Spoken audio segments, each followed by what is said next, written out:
Hey everybody, Zachary Bach, 1026 Club. Thank you so much for staying tuned in. We are on the 7 steps of the sales process, and the next one is prepare and present.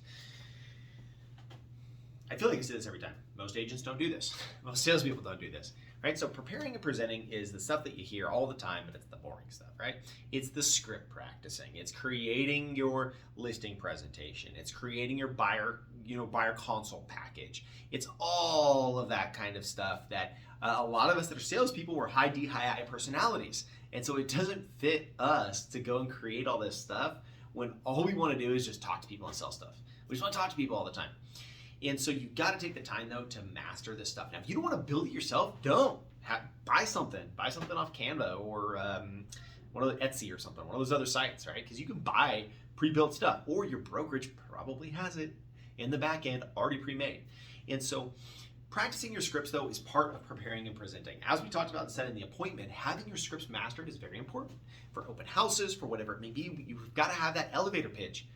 When you're at the grocery store, when you're at the gym, and you've only got 15 seconds to talk to somebody, get their information and give them your information. I stand in the grocery store line, hearing somebody on the phone saying, yeah, we're thinking about moving, blah, blah, blah, blah, blah. But you know that you're in the grocery store line. You ain't got that much time. How do you slow somebody down? How do you bring them back to give you 5 minutes? Well, you better be good in that 15 seconds, right?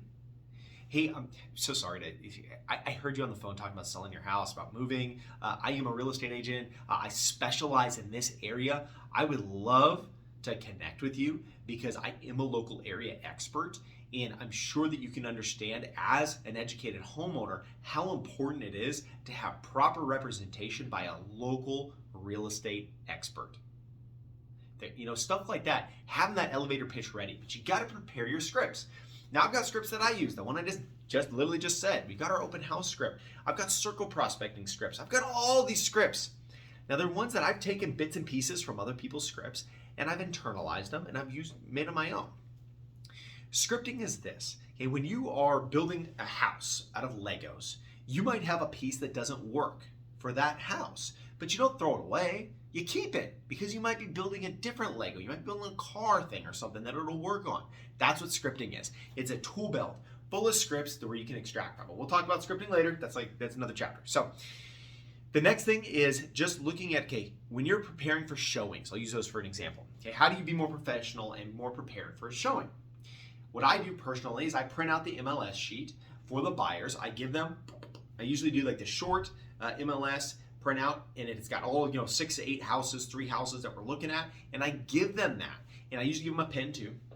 And then I'm going to say, hey guys, so this is so you can take notes about each house because we're going to look at a few houses today, and you're probably going to forget some stuff. So what we'll do is we'll name every single house because it's easy to remember the name of the house, and then we're going to rate each house as we're done. Now, as we're leaving the house, I never do it inside the house unless it's vacant, but even then I don't like to do it because you never know if there's cameras or recording equipment inside a house, and the last thing you want to do is be like, guys, doesn't this house smell like dog pee?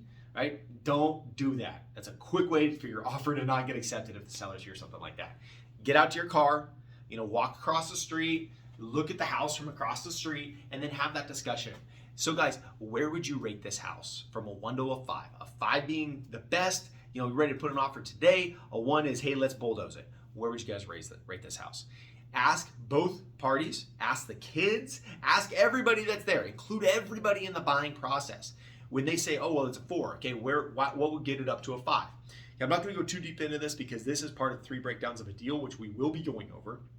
And so this is actually step 3, the 3 breakdowns of a deal, but we'll talk more about that. So just having your scripts set up and being prepared. When you're doing a buyer consult, knowing what you're going to talk about with somebody, you need to know that. Knowing what your actual presentation is, going over your presentation, practicing. That's all prepared. That's all part of preparing for it. Preparing is school, is what it is. Okay, it's practice, practice, practice, practice, practice. Because you have to prepare. You have to be going to classes, watching videos like this. This is preparing. This is preparing to be a salesperson, right? And so preparing for the appointment is one of the biggest things. You're going out on that appointment, you need to be ready. Right? You don't go to war unless you're ready to go to war. Okay, we're not going to war. We're just going to sell some houses. Not a big deal. But you got to be prepared to do that. Okay? So if you're going to go door knocking, be prepared. What are you going to talk about? What objections do you think you're going to overcome? There's only like a finite amount of objections that people have. Hey, it's not a good time. What do you want? I'm not buying anything. Hey, I'm not selling anything, so that's good that you're not buying anything, right?